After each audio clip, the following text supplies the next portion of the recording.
Dear students, welcome to Durga tutorial online classes. सामाजिक विज्ञान की सीरीज में हम लोग भूगोल पढ़ रहे हैं। भूगोल का यह दूसरा भाग है, तो शुरू करते हैं आज की पढ़ाई। प्राकृतिक संसाधन जल। विश्व के कुल जल का 97.5% महासागरीय, खारा या लवणीय जल कह सकते हैं है। मात्र 2.5% जल मीठा जल है, जिसे अलवणीय जल भी कहते हैं। बृहद क्षेत्र में जल की उपस्थिति के कारण पृथ्वी को नीला ग्रह कहा जाता है। पृथ्वी पर 97.5% जल है, जो कि नमकीन जल है, अलवणीय जल है, जिसे आप पी नहीं सकते हैं। मात्र 2.5% ही जल पीने योग्य है, जिसे आप पी सकते हैं। पृथ्वी पे बहुत ज़्यादा जल की मौजूदगी के कारण पृथ्वी को नीला ग्रह कहा जाता है। आगे देखते हैं जल संसाधन। जल संसाधन को दो भागों में रखा गया है, भूपृष्ठीय जल, भूमिगत जल। भूपृष्ठीय जल क्या है? पृथ्वी के पृष्ठ यानी सतह पे जो जल है उसे भूपृष्ठीय जल कहते हैं, और भूमि के अंदर जो जल है उसे भूमिगत जल कहते हैं। आगे देखते हैं बहुउद्देशीय परियोजना। जल के विविध उपयोग की दृष्टि से बनाई गई परियोजना को बहुउद्देशीय परियोजना कहते हैं। इसे नदी घाटी परियोजना भी कहा जाता है। बहुउद्देशीय परियोजना का मुख्य उद्देश्य सिंचाई, विद्युत उत्पादन, पेयजल आपूर्ति, पर्यटन, मत्स्य पालन को बढ़ावा देना होता है। बहुउद्देशीय परियोजना के लिए नदियों पर बनाए गए बांधों को पंडित जवाहरलाल नेहरू ने आधुनिक भारत का मंदिर कहा था। आप इस बात से अंदाजा लगा सकते हैं कि बहुउद्देशीय परियोजना का क्या महत्व है। जवाहरलाल नेहरू ने इसे आधुनिक भारत, जो यानी मॉडर्न इंडिया है, उसका इसको मंदिर कहा था।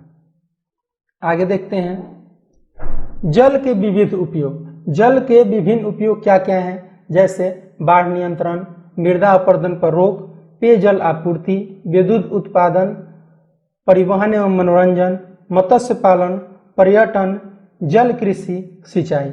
बाढ़ नियंत्रण में भी अगर जल का उपयोग सही समय पर सही प्रकार से किया जाए तो बाढ़ नियंत्रण किया जा सकता है। मृदा अपरदन, मिट्टी के कटाव को भी जल का उपयोग करके रोका जा सकता है।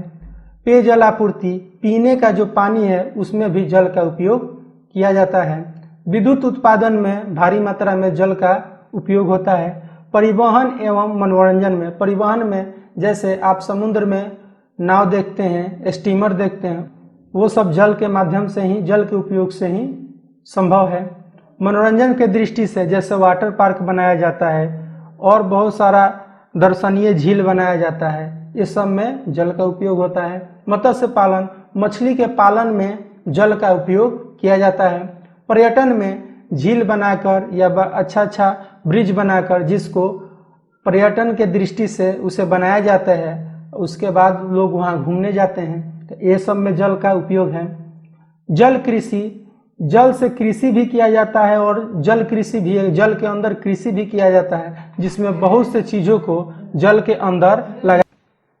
अंदर ही कृषि की जाती है। सिंचाई कार्य, जल से सिंचाई कार्य बहुत ज़्यादा किया जाता है। आगे देखते हैं जल संकट क्या है। एक क्षेत्र के अंतर्गत जल उपयोग की मांगों को पूरा करने हेतु उपलब्ध जल संसाधनों की कमी को ही जल संकट कहते हैं। जब एक क्षेत्र में जल संसाधनों से जल की पूर्ति नहीं हो पाती है, तब उस स्थिति को जल संकट कहते हैं।